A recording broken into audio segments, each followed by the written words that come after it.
Well, here is the thing. No matter how much Power BI, Power Query, DAX, whatever comes in the world, the one thing that people aren't going to stop doing is nothing but a VLOOKUP. So my question to you is, do you often resort to doing a VLOOKUP in Excel for some or the other scenario? Yes. Well, if you did say yes, I have a good news for you, because in this video, I'm going to share 5 insanely useful lookup tricks that you can use in everyday work. No further ado, let's start. Alright, the first trick is XLOOKUP Sum. Alright, consider this Excel file, which is where I have 2 columns, ID and the value, and a couple of these IDs are mentioned right here, next to which I have to first write a lookup, or an XLOOKUP or a VLOOKUP, doesn't matter.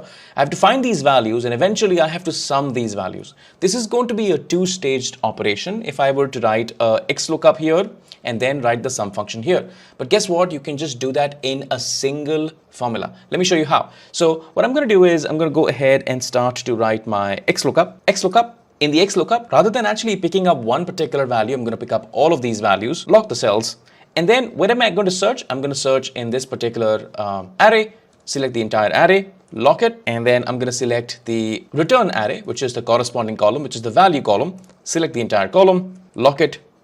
And now, if you kind of commit to this particular formula, it's going to give you a spilled range of cells found. So if I commit to this, I'm going to get the values for all of these IDs one after the other.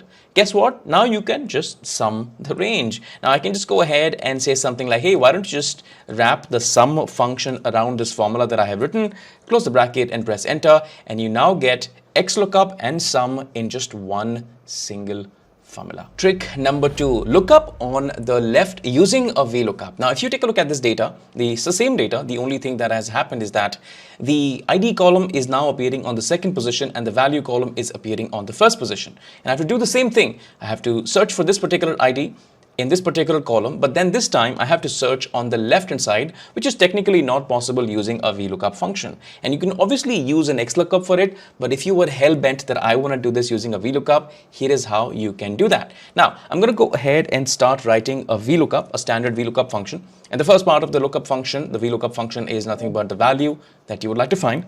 I'll put a comma after that, and then it asks you for the table array. And I'm going to select the entire data set. I'm going to lock it, and what I'm going to do is, because the columns are inverted, I will use the choose columns functions to change the position of the columns. So I'll go something like this. I'll say choose columns. Here is my range of data, and then in the curly bracket, I'm going to say column number 2 is going to come first, and then column number 1 is going to come after that. Now, if I temporarily evaluate the formula, I just select the entire thing, and I just maybe hover my mouse on top of that. You're going to see that the ID column is coming first, and then the value is coming second. That's interesting. Now, once you have done that, you can just go ahead and say that, hey, I want to search for the second column. The second column in this particular data that we have selected. So column number 2, and the last part of VLOOKUP is obviously a false or a 0. I'm just going to write a 0, close the bracket, press enter, and that is going to return you the value which is searched on the left. All right, if you're enjoying the video thus far, you're absolutely going to love my courses on Power BI, DAX, data modeling, Power Query, and the M language. These are more advanced courses. Although they start from the basics, we start from scratch and we build up your fundamentals, and then you will have the ability of understanding the logic, and then you can take that logic and even apply it to your own problems. I talk about no jargons, give you a lot of examples in the courses, and hundreds of students have signed up for these courses, and they have found it immensely beneficial. In case you're looking forward to level up your Power BI journey, I'd highly recommend that you take a look at the courses. They're going to be super helpful. The link for the courses is down in the description. Let's go. All right, next up is partial matches or fuzzy kind of lookup. Let me just help you understand what do I mean by this. Take a look at these sales rep columns that I have, and the next column is the number of shifts that they have done. Now, if you were to search for, let's say, Swati in this particular column, we don't really have the same spelling. We have a Y in the end. And the guy James is now showing up as James M. Now, obviously, you can either correct these values and then have an exact match lookup, or you can do something called as a fuzzy lookup. To be able to do a fuzzy lookup, what you need is an add-in from Microsoft Excel. Let me show you how can you get that add-in. So go to the Home tab. In the Home tab on the far right, you will have a button called Add-ins. And I'm going to go ahead and click on More Add-ins. Now, once you click on More Add-ins, in the search, you can search for something called as a fuzzy and press Enter. you're going to get this particular option, which is fuzzy match for Excel, and that's what I'm going to click on add. Once you install the fuzzy add-in, you're going to see that it shows you these two formulas that have newly been added into your Excel, which is a fuzzy.match and a fuzzy.lookup. And if you just read through the documentation, it works pretty much like a VLOOKUP. The only additional option that you get is the confidence percentage that you would like to choose to match the two values. And you can just take a look at this threshold percentage, which is right here. But let me show you the application of this formula. So I'm just going to go ahead and start using this particular lookup function. So I'm going to go ahead and say something like a bold flare fuzzy match, actually fuzzy lookup. And then I'm going to say that the first value is nothing but the lookup value. So I'm just trying to find out this particular incorrect spelling. Then I'm going to go ahead and say, hey, what's my lookup array, which is this particular column, lock that. And what's the return array, which is this particular shift number. I'm going to lock that as well. Let's just go ahead and pick up the very value. Instead of actually picking up the shift number, I'm going to return the sales rep name itself. So I'm just going to delete that part of the formula and again go ahead and pick up the sales rep so that you understand what kind of matches it is doing. So I'm going to go ahead and do that. And finally, you have a threshold percentage. Now, the threshold percentage is the confidence as to how strict do you want to search. So let's just say that I want to be 80% sure. So I'm going to maybe say 0.8 is my threshold, close the bracket and press enter. And this is going to give you 4 different values, of which this is the value that we were trying to find. This is the value it was able to find. This is nothing but the threshold using which Excel is telling you that I was 86% sure that the value matches. And this is just a repetition. Now, if you drag the formula down, you're going to get the values which are found. And if you just maybe decrease the percentage that we have chosen right here from 80% to perhaps, let's say 60%, let's just see if it's able to find any more values or not. So I drag it down. It is now able to find more values. So this particular threshold is something that you can play around with to adjust the strictness of your lookup. Now, at the moment, we have a couple of junk columns, and I only want to have only actually these 2 columns of the data. So what I can do is I can just go ahead and use the same choose columns function. So I'll say, hey, I have this data being spilled. So I'm going to choose the columns from the 4 columns that are being returned. And the columns that I'd like to choose are nothing but column number 2 and column number 3. Close the bracket, press enter, and that is nothing but my answer, and we get good to go. The one thing that I'd like to mention is that I'm not really sure if you add this to your Excel and if you send your Excel file to somebody, it's going to work in their Excel as well, unless they have already added this particular add-in. Sure enough, the results are going to be displayed, but I don't think that the formula is going to work further. Trick number 4, my absolute favorite, and a lot of people get into scenarios like this where they have to do a lookup, but the values are duplicated and they want multiple answers to be returned for their lookup function. Take a look at what do I mean by that.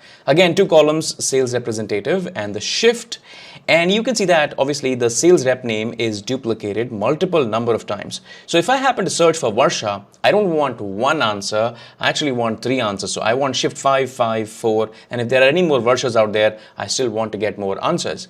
Well, how can you do that using a lookup is something that we will take a look. Now, I would not really use an XLOOKUP or a VLOOKUP. I'm going to use an if function, but that's going to behave like a lookup. Take a look. So I'm going to say if this value is equals to in this entire range, so log that, then I would want you to return the corresponding range, which is this particular range. Otherwise, just give me a blank. Now, rather than actually comparing the if, which is this particular function, with a single value, I'm comparing this value with this entire data. Now, what this is going to do is this is going to return me a true here, and a true here as well. And there was one more, which is a true here as well. Now, because we have 4 trues, the corresponding value is going to be picked up. And if there is not a true, which is nothing but a false, I have said, please give me a blank value. Let's just quickly evaluate this. So if I happen to select this entire formula, you can see that I get 5, 5, 4 and 1 as an answer right up on the top. Now, what I want to do is I want to concatenate all of these in a single cell. So at the moment, if I commit on the formula, I'm going to get multiple values spilled down, but that's not how I want it. I want it to be concatenated in a single cell.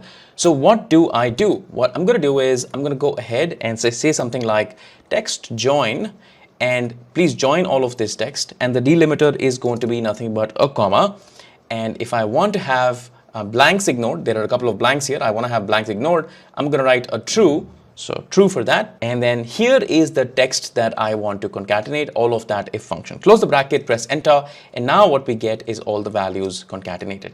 Sometimes people are also going to ask that, hey, could you perhaps maybe not have the duplicates concatenated, so 5 and 5? So I can just go ahead and around the if function, I can wrap this in the unique function so that I only get the unique values, and close the bracket in the end and press enter. And this is only going to concatenate the unique values. Sometimes people are happy with what we have done, but other times people are going to want you to display the answer in multiple columns. So the multiple answers that we have got is 5, 4, and 1, and people don't want it this way. They wanted 5, and the next column is 4, and the next column is 1, and dynamic.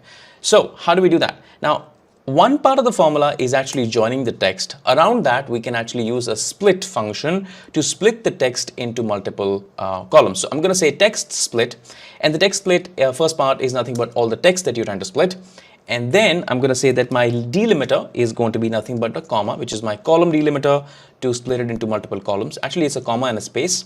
I'm going to close the bracket in the end and press enter. This is going to actually split the values in multiple columns, and this is awesome. Now, if you happen to get one more value added to your data, this is going to work just fine. If I happen to duplicate the value James once again, you can see that James is now appearing 2 times, and sure enough, we get 3 values for James, which are now being found.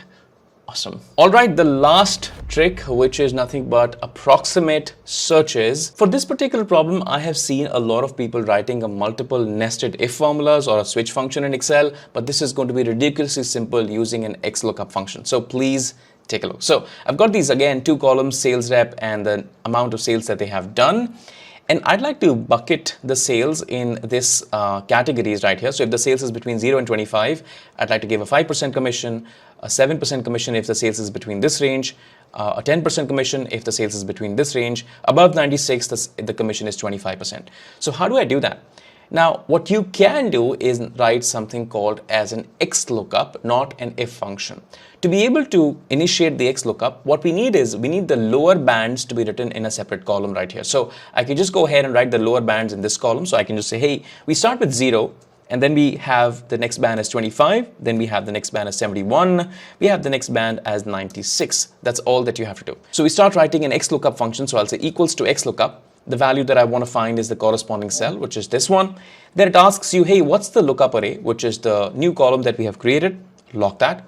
And then what would you like to return? So I would like to return the commission percentage right here. Lock that. And then it says if not found, I can skip that and I'll just put in a comma and I'll go to the match mode right here.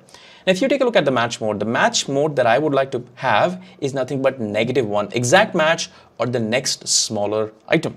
So I'll just say -1 for that, close the bracket, press enter, and you're going to see that the values just come up correctly. If I just drag the formula down, this is good to go. And this is nothing but my commission. Let's just test it out real quick. So for 96, you can see that it's 25%. For 85, it's 10% because that falls between 71 and 95. Seems like our formula is working just fine.